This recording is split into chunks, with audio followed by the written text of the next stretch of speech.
My name is not important. However, today we will be discussing Alexander the Great. In yesterday's episode, we discussed Philip II, his very important father. It is impossible to talk about Alexander the Great without discussing his father first. Philip II did marvelous things to the Macedonian army. The first, and arguably most important of which, was what he did with the standing army. Previous to this, there was no standing army. Men were called upon from the farms. The peasants fought for the rich. However, this made for poorly trained soldiers. Philip II fixed this by creating a soldiering career, something that's quite common now, but did not exist in that world at that time. These soldiers were well paid and well trained. The second thing he did for the Macedonian army is the phalanx. Usually 16 rows of men deep, one after the other, with 13-foot-long spears, pointed like so. Pointed next, like so. Pointed like so. The first one at a 90-degree angle. The second, slightly higher. The third higher. And so on and so forth, till it creates a full 90-degree angle, with the last one standing straight forward. After that, the remaining rows place the spears forward and advance. This was monumental of it. It kept those silly men with their short swords and their little wicker shields from going anywhere near the soldiers. They were able to fight nearly 10 feet away from their adversaries. But today, however, we shall be discussing how Alexander the Great took over the Persian Empire. More specifically, however, we shall discuss the military tactics he used to do such a feat. In the springtime, while the birds are chirping, the sun is in the air, Alexander the Great, king of Macedonia, and Agamemnon of the Greek forces, left to invade the Persian Empire. After leaving a higher-ranking officer in charge to ferry troops across, he and another commander first left to make sacrifices to the apparent first Greek man that died in the invasion of Troy. After such a time, however, Alexander found it quite necessary that he first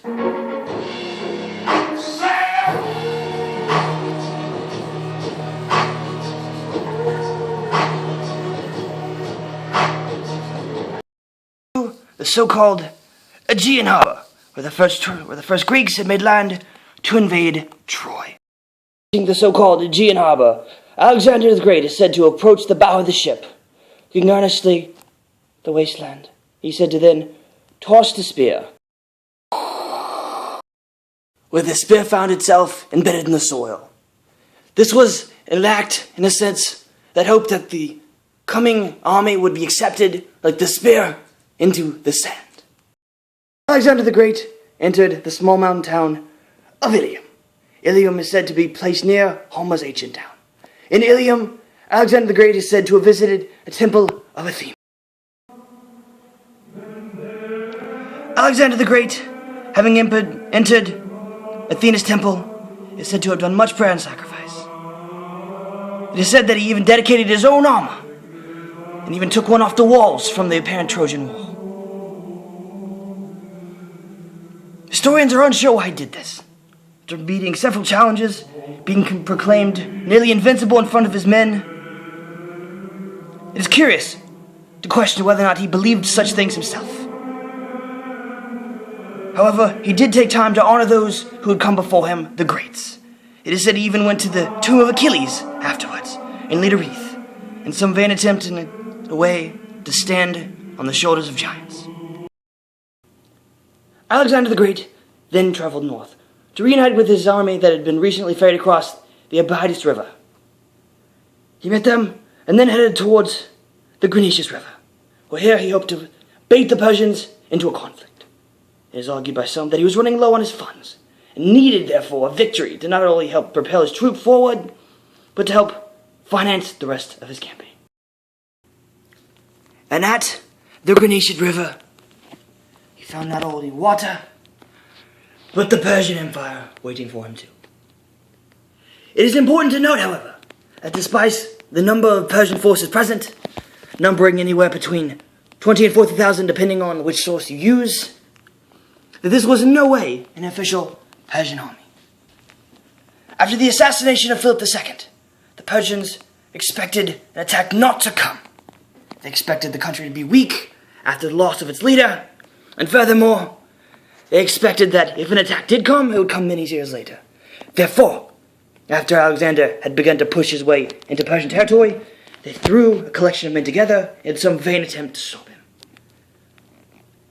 The army mainly consisted of units of cavalry, high-ranking officials. It is stated that the son-in-law of the emperor himself was here. These made up about half of the forces present. However, backing up the Persian cavalry were a large detachment of Greek mercenaries. However, because of the relationship between the Persian Empire and these Greek mercenaries, the Persian forces were put at a huge disadvantage. You see, the Persians did not trust the Greek forces. Therefore, they placed the Greeks behind them and their cavalry near the front of the river. This was a huge tactical mistake for the Persians, simply because on the bank of a river, it is quite difficult for cavalry to maneuver. They cannot charge unless they want to charge into the water, and they cannot maneuver at all.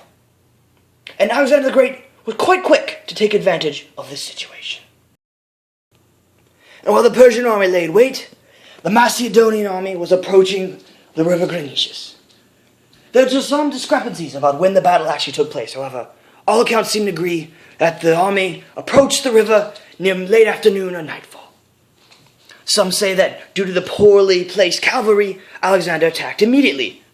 However, some also say that to allow his troops to rest and recuperate and give them a fighting edge, he simply made camp for the night and waited. However, the Macedonian army was still a sight to behold. The Macedonian army was comprised of several pieces. First and foremost, on the left side, were groups of allies selected from the Greek city-states they had begrudgingly given to Alexander. These were small groups of men and played very little in this particular battle.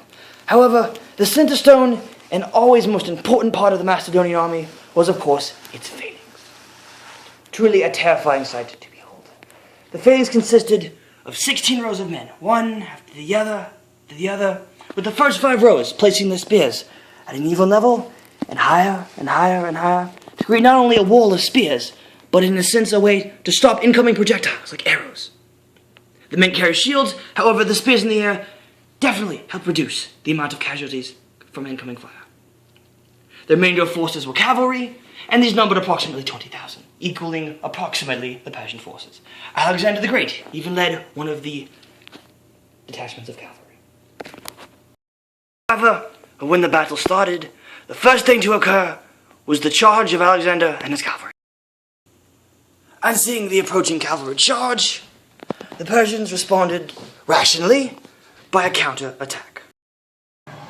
And thus, the battle for Granicus had begun. And though it was in fact a cavalry battle, it has been described by Irenaeus, one of Alexander's top men, as a cavalry battle, though more like an infantry fight. For horse was pressed against horse, man against man as they fought. In the melee, Alexander himself was nearly killed. However, he was saved by one of his chariots. As the battle raged on, Macedonian skill and weaponry shined through, and were able to rout the Persian cavalry. Persian cavalry typically carried a short thrusting javelin, while the Macedonians carried a spear. It was a simple game of who could stab whom without getting the closest, and the Macedonians won that game. Alexander slaughtered the majority of the Greek mercenaries, leaving only 2,000 of the original 5 alive. The few he left alive were turned into slaves. This is arguably the most brutal thing Alexander the Great has ever done. However, it is important to keep in context that mercenaries were illegal, and that by these men doing what they did, they had signed themselves into a death sentence. Next in Alexander's quest into the Persian Empire was the city of Dasilium.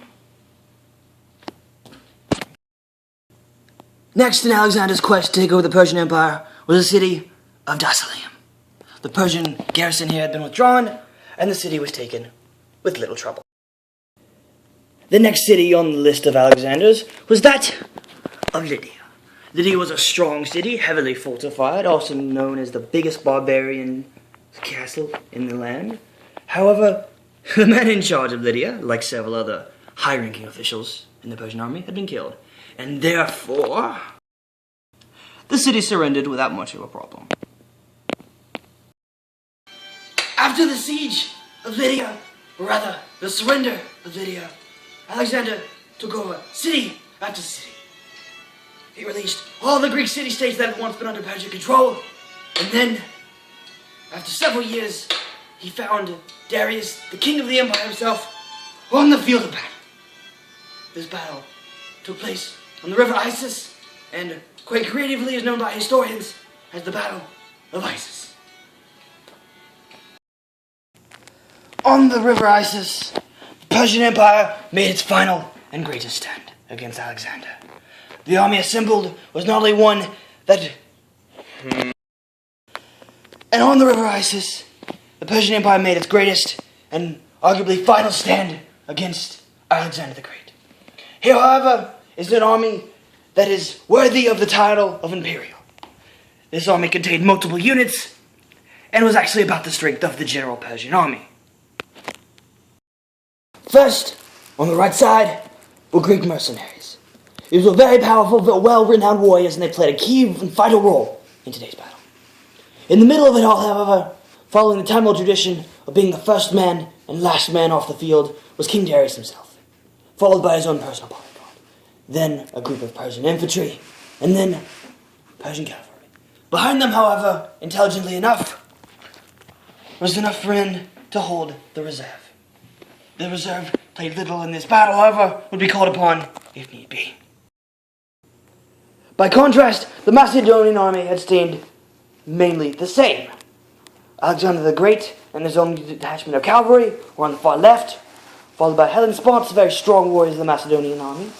The centerpiece, of course, of the Macedonian army being the phalanx. Another group of infantrymen on the right, followed by more cavalry. It appeared that Darius had actually learned from his original mistake, finding that rather than leaving his cavalry at the bank to be slaughtered, he first attacked with his own cavalry. However, as the Persians made the first charge on the left, the Macedonians also attacked on their right. Alexander the Great began leading his own charge on the left of the Macedonian side, while on the right, the units prepared to intercept the coming cavalry charge, while the main brunt of both armies began to advance forward. The battle for Isis and the battle for the Persian Empire had begun.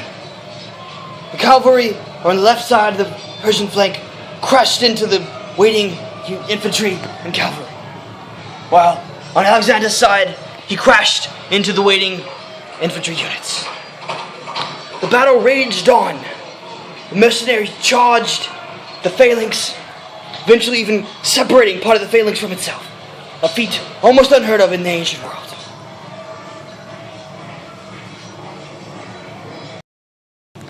The battlefield had become a slaughterhouse. The mercenaries had managed to push through a part of the phalanx. However, after doing so, they began to retreat. The few that did not make it also began to retreat back towards the field of Darius. After seeing that his mercenaries had been defeated, Darius' king retreated from the field of battle. Seeing this, his reserve fell into disarray, began to panic. Seeing this, his cavalry and other units also began to rout, creating a chain reaction, pushing the Persians back away from the Macedonian army. The battle was over, and yet the cost of lives was great. Everywhere you looked, death and destruction was there. The battle had cost many lives, and through the whole of it, not much was accomplished except land changed owners. Darius' king was eventually found, killed by his own men, and Alexander the Great was eventually left to become emperor of the known world. That is how Alexander the Great was able to defeat the Persian Empire. As previously stated, eventually Alexander the Great was able to catch up to Darius. He was found, killed by his own soldiers, betrayed. Alexander gave him a worthy adversary's death. Hope you have enjoyed today's installment of Today in History. I'll see you again next week.